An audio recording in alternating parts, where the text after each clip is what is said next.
Hello everyone, welcome back to this channel. In this video, I will show you the easy and clear steps on how to dark mode on Whatnot application. So how to dark mode on Whatnot application? Make sure you keep watching this video until the end. Let's get started right away.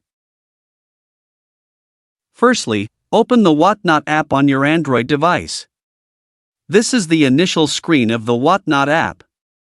Next, tap the account menu icon in the bottom right corner of the screen.